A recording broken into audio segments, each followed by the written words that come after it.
eré kan mà tún ti pa Fúnkẹ́ Akíndélé àti Tóyìn Abraham papọ̀ lánàá òde yìí o. Èyí ni ohun tí ó ṣẹlẹ̀ lóde náà. Ìyábọ̀ Òjó sọ òkò ọ̀rọ̀ sí Kẹ́mi ọmọ Olúnlọ́yọ̀ lẹ́yìn ìgbà tí ọmọ rẹ̀ Rakeem Ayọ̀mídé Nkambala gba ìwé ọmọ onílùú ní Canada. Èyí ni ohun tí ó sọ. ṣé ẹ̀yin náà ti gbọ́ ohun tí ó ṣẹlẹ̀ láàrin Fúnkẹ́ Akíndélé àti Tóyìn Abraham níbi àfihàn fún ìgbà àkọ́kọ́ ìyẹn movie premiere sinimá tí Wùmí Toríọlá, Kìkì, Bísọ́lá Ayéọlá, Bọ́lájí Ògúnmọ́lá ṣe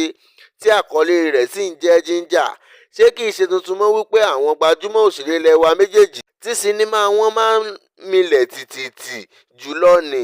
Olúfúnkẹ́ Akíndélé tí àwọn olólùfẹ́ rẹ̀ mọ̀ sí Lefty àti Tóyìn Abraham Ajéyẹmí tí àwọn olólùfẹ́ rẹ̀ mọ̀ sí Ìyáre ti gbé iná wojú ara wọn tipẹ́tipẹ́ tí wọ́n sì ti ṣe eléyìí débi wípé ó fẹ́ máa dá ìkùnsínú sílẹ̀ láàrin àwọn òṣèrébìnrin ilẹ̀ wa méjèèjì yìí. Kódà àwọn kan tiẹ̀ ti fi ìgbà kan ṣe àkíyèsí wípé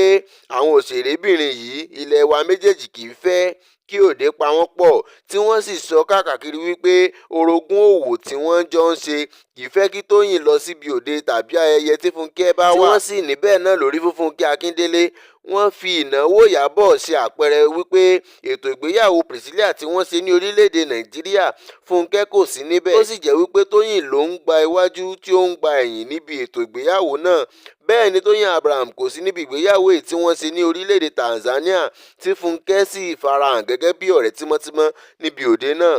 Ṣùgbọ́n láìpẹ́ yìí ni àwọn méjèèjì bẹ̀rẹ̀ sí ní fèsì sí àtẹ̀jáde ara wọn lórí ayélujára tí ó sì jẹ́ pé lọ́jọ́ àyájọ́ ọjọ́ ìbí Fúnkẹ́ Akíndélé ni Tóyìn Abraham bá yọ ayọ̀ ọjọ́ ìbí rẹ̀. Bẹ́ẹ̀ náà ni Fúnkẹ́ Akíndélé bá Tóyìn Abraham yọ̀ ní ọjọ́ àyájọ́ ìbí tiẹ̀ náà tí àwọn olólùfẹ́ sì ń dunnú wípé àwọn ògo ilẹ̀ káàárọ̀ òjìrè ti ń bá ara wọn ṣe, tí Tóyìn Abraham sì ti jáde síta láti sọ̀rọ̀ wípé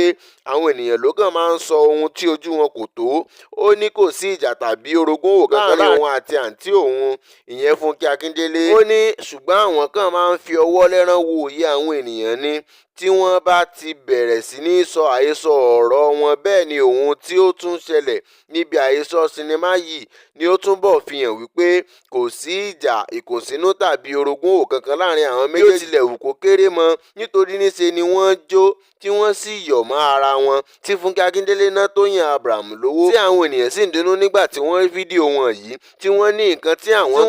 tí àwọn ń tọrọ lọ́wọ́ Ọlọ́run lórí àwọn òṣèré ilẹ̀ wa yìí ti padà wá sí ìmúṣẹ àti pé ojú ọ̀run tó ẹyẹ fò láì farakanra. Wọ́n ní bí Fúnkẹ́ ṣe tóbi tó nínú iṣẹ́ sinimá ṣíṣe kò dá Tóyìn dúró láti di ẹni ńlá nínú iṣẹ́ tí wọ́n yàn láàyò. Bẹ́ẹ̀ ni àwọn kan ní ojú ti àwọn olólùfẹ́ Tóyìn tí wọ́n ń pera wọn ní Tóyìn Titans àti ti àwọn Fúnkẹ́ náà tí wọ́n ń pera wọn ní Jennifans tí wọ́n gbìyànjú láti gbin èso ìkorò sí àárín àwọn òṣèré wọ̀nyí. tí àwọn mìíràn sì ń gbàdúrà pé kí àwọn olólùfẹ́ wọn má tún dá wàhálà sílẹ̀ láàrin wọn lópin ọdún nígbà tí àwọn méjèèjì yóò bá gbé sinimá jáde lópin ọdún. Ìyábọ̀ Òjó sọ òkò ọ̀rọ̀ sí Kẹ́mi Olúnlọ́yọ̀ lẹ́yìn ìgbà tí ọmọ rẹ̀ Rakeem Ayọ̀mídé Nkambala gba ìwé ọmọ onílùú ilẹ̀ Canada. Èyí ni ohun tí ó sọ. Gbajúmọ̀ òṣèré ilẹ̀ wa ní Ìyábọ̀ Òjó tí àwọn tiẹ̀ túmọ̀ sí Queen Mother sọ òkò ọ̀rọ̀ sí arábìnrin kan tí ó gbajúmọ̀ dáadáa nínú ká sọ̀rọ̀ lórí ayélujára. Ó tún máa ń pe ara rẹ̀ ní oníròyìn ìwádìí tí orúkọ rẹ̀ ń jẹ́ Kẹ́mi ọmọ Olúnlọ́yọ̀ látàrí ohun tí ọmọbìnrin yìí sọ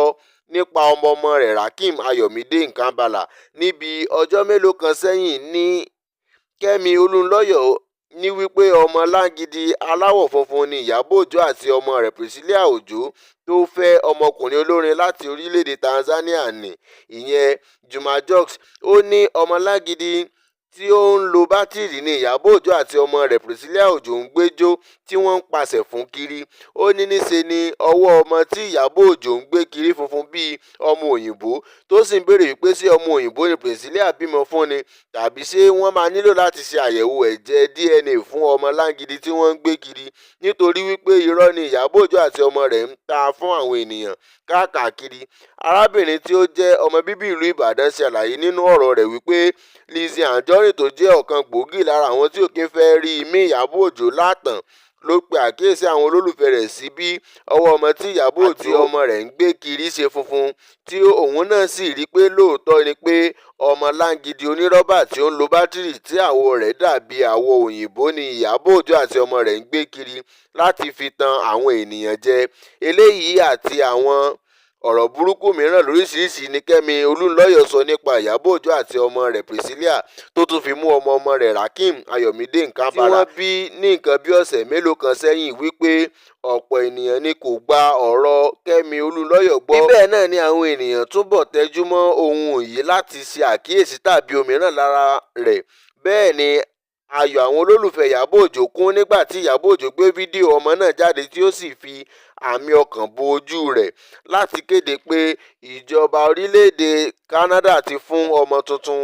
Rakim Ayọ̀mídé Nkambala ní ìwé ọmọ onílùú ìyẹn Canadian citizenship nítorí pé wọ́n bí sí orílẹ̀-èdè Canada gẹ́gẹ́ bí òfin ilẹ̀ wọn. Ṣùgbọ́n fídíò tí Ìyábọ̀ Òjó gbé jáde yìí kò kéde ìròyìn ayọ̀ yìí nìkan o, níṣẹ́ ló tún pa ọ̀tá lẹ́nu mọ́, kódà ó fòpin sí àwọn àhesọ ọ̀rọ̀ tí ó ń káàkiri nípa rẹ̀ nítorí pé fídíò yìí ṣe àfihàn gbogbo ẹ̀yà ara ọmọ náà tí ó sì yàtọ̀ gedegbe sí gbogbo ohun tí Kẹ́mi Olúnlọ́yọ̀ sọ.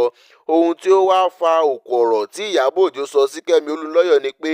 ọ̀kan lára àwọn ènìyàn tí ó bá Ìyábọ̀ Òjó yọ̀ lórí ìròyìn ayọ̀ yìí kọ ọ̀rọ̀ sí abẹ́ comment section fídíò náà pé